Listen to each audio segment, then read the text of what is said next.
안녕하세요. 공학 커뮤니케이션 6장 데이터 시각화와 공학 커뮤니케이션 그 두 번째 시간입니다. 이번 시간에는 시선 추적 원리에 대해서 자세히 파헤쳐보고 이번 장에서 배운 내용을 토대로 탐구 프로젝트를 고민해보는 활동을 진행해 보도록 하겠습니다.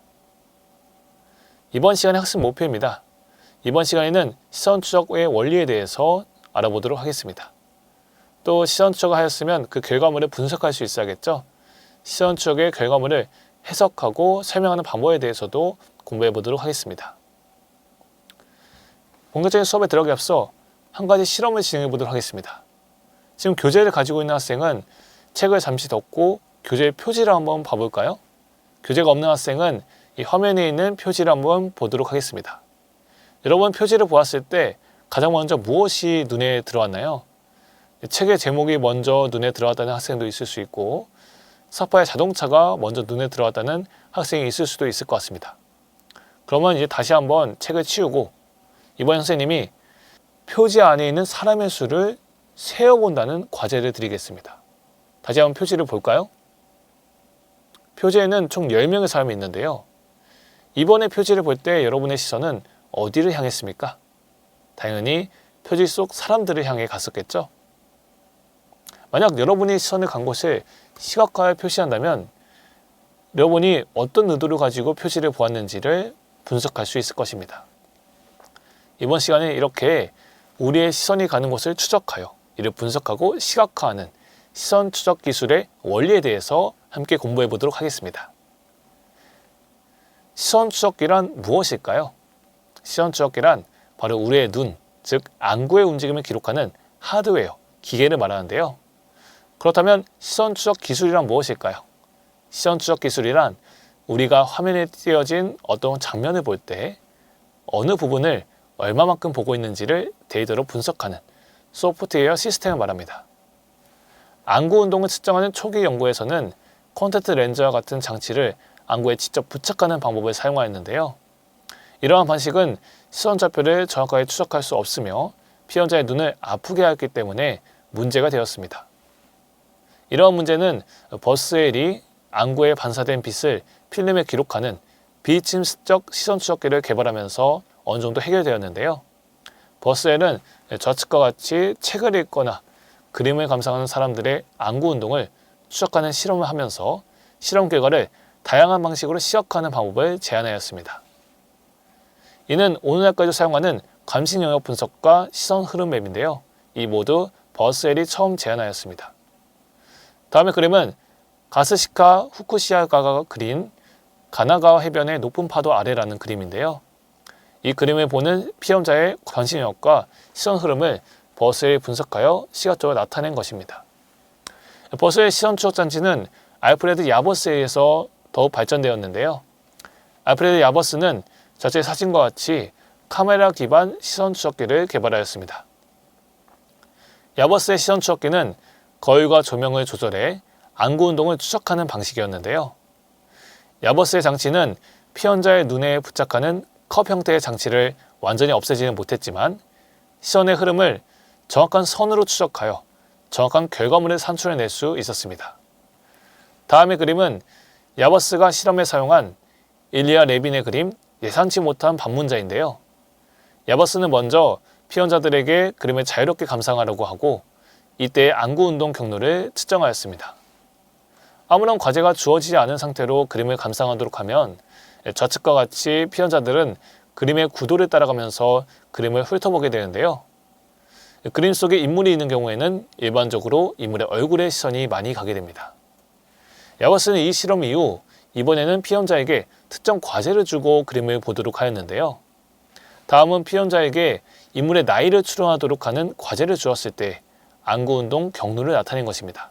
시선 추적 결과를 보면 인물의 나이를 가늠하기 위해 그림 속 인물들의 얼굴에 시선을 집중하고 있는 것을 확인할 수 있습니다. 또 이번에는 인물들의 옷을 기억하라는 과제를 주었는데요. 이 과제를 주었을 때는 피험자들은 그림 속 인물의 얼굴보다는 의상에 시선을 집중하면서 과제를 해결하려 하였습니다. 이처럼 시선 추적 결과는 과제에 따라 달라지게 되는데요. 시선 추적 결과는 과제 의존적이기 때문에 아무런 과제 없이 주어진 자극에만 반응하는 시선 추적 결과는 의미를 가지기가 어렵습니다. 때문에 보통 시선 추적을 활용한 연구를 할 때는 특정 내용에 집중하여 글을 읽도록 하거나 문제를 풀도록 하는 등 피원자에게 과제를 제공하고 그에 따른 시선의 변화를 측정합니다. 오늘날 사용하는 시선 추적기는 적외선 카메라 기반의 시선 방향 추론 알고리즘을 사용하고 있는데요. 눈동자의 색깔은 사람마다 조금씩 다르지만 눈동자 중앙의 동공의 색깔은 모두 검은색입니다. 왜 그럴까요? 동공은 적외선을 흡수하기 때문인데요. 적외선을 모두 흡수하기 때문에 동공은 항상 검은색으로 보일 수밖에 없습니다. 적외선 카메라 기반 시선 방향 추론 알고리즘은 이러한 동공의 특성을 활용한 것인데요. 동공의 적외선을 비춰 선명한 동공 영상을 확보한 후에 동공의 중심을 추론하는 방식으로 시선의 방향을 계산하는 방식입니다.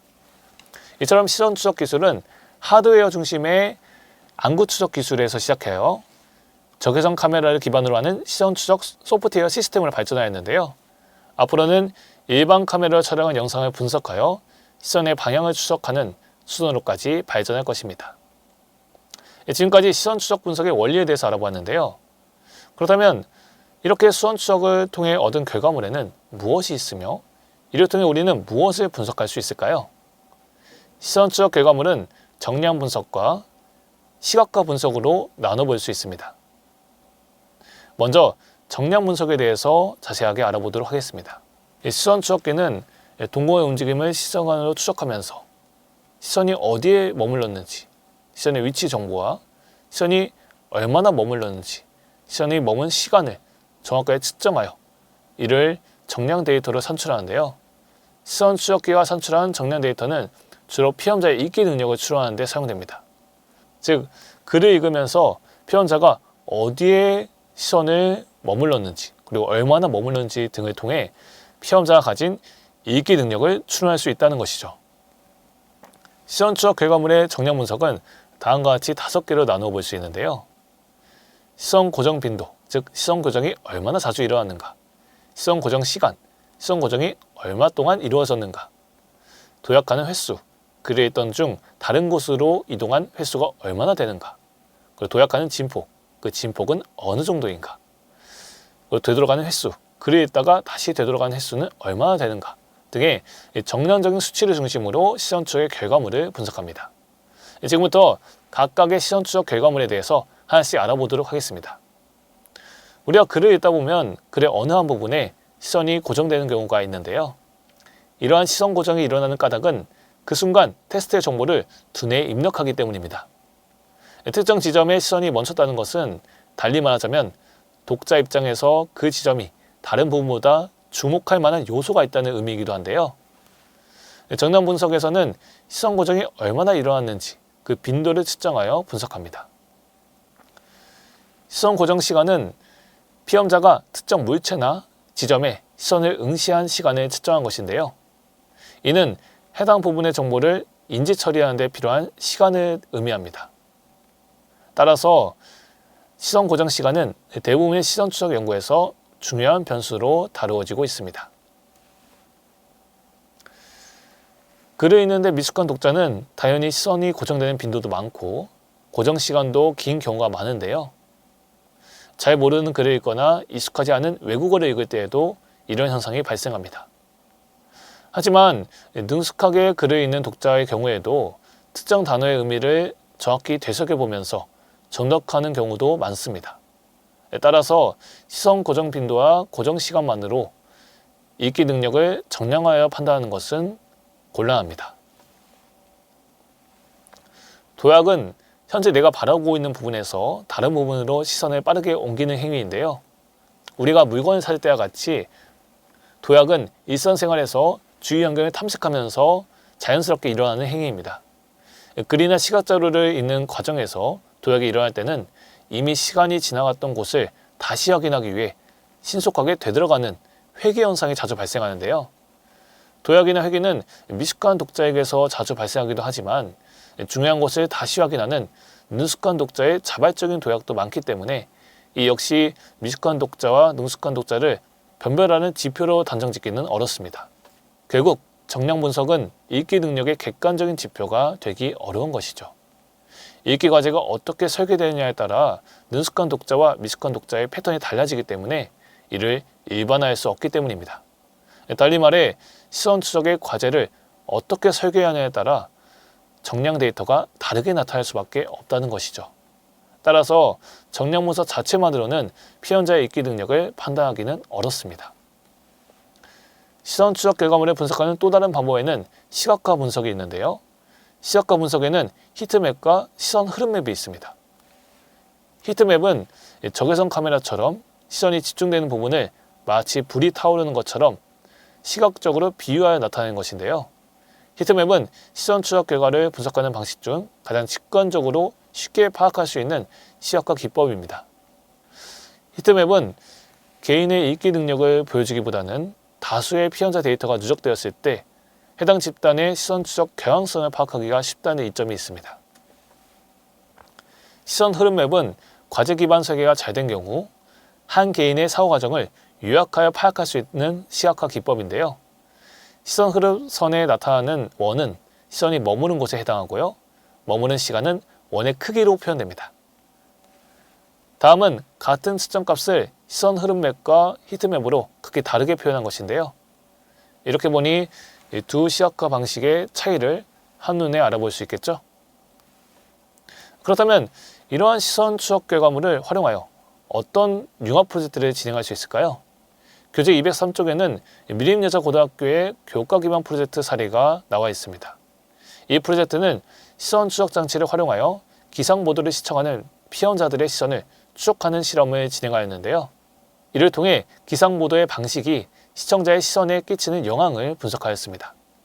관심이 있는 학생은 화면의 QR코드를 스캔하거나 책의 QR코드를 스캔해서 시선 추적을 활용한 융합 프로젝트를 탐구해보면 좋을 것 같습니다. 지금까지 생체 신호와 시선 추적의 원리에 대해서 알아보았는데요. 지금부터는 생체 신호를 활용한 융합 프로젝트의 사례를 분석하면서 GSI 측정을 활용하여 여러분만의 융합 프로젝트를 설계해보는 활동을 진행해보도록 하겠습니다. 교재 210쪽에는 생체 신호와 시선 추적을 모두 활용하여 진행한 융합 프로젝트의 사례가 자세하게 소개되어 있는데요. 이 프로젝트는 우리가 2장에서 배웠던 DIKW의 절차에 따라 다음과 같이 진행되었습니다. 우선 이 실험은 다음과 같은 장비를 활용하여 자막 영화를 보는 집단과 더빙 영화를 보는 집단의 생체 신호와 시선 추적 정보를 동시에 수집하였는데요. 이는 생체 신호 데이터를 습득하는 자료 단계에 해당합니다. 이후 수집한 데이터를 분석하였는데요. 먼저 시선 추적 결과물을 분석한 결과 자막 영화를 본 학생들은 평균 30% 정도 시선을 빼앗고 있었음을 확인할 수 있었습니다.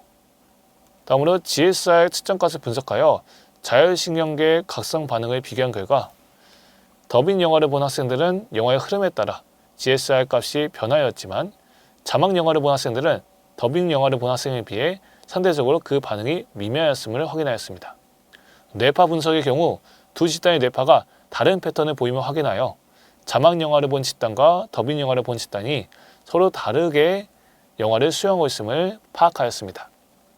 이는 수집한 생체 신호 자료를 분석하여 이를 정보로 발전시키는 정보 단계에 해당합니다. 이렇게 가공한 정보는 자막으로 있는 영화와 더빙으로 있는 영화의 차이를 밝히는 근거로 사용되어 자막 영화, 더빙 영화의 수용 형상을 탐구하는 지식 수준으로 발전하였는데요. 이 프로젝트는 여기서 한 발짝 더 나아가 생성한 지식을 바탕으로 더빙 영화를 법제화했을 때의 예상 편익을 제시하면서 이를 우리반 더빙 법제화를 위한 캠페인으로 발전시켰습니다. 이 과정에서 여러 분야의 지식이 융합하였고 결국 작품 수준의 단계로 나아간 것입니다. 이 프로젝트와 관련된 자세한 내용은 다음에 QR코드 영상 링크를 들어가면 확인할 수 있습니다. 융합 프로젝트 영상을 보고 프로젝트 내용을 모둠별로 분석해보는 활동을 진행해 보도록 하겠습니다.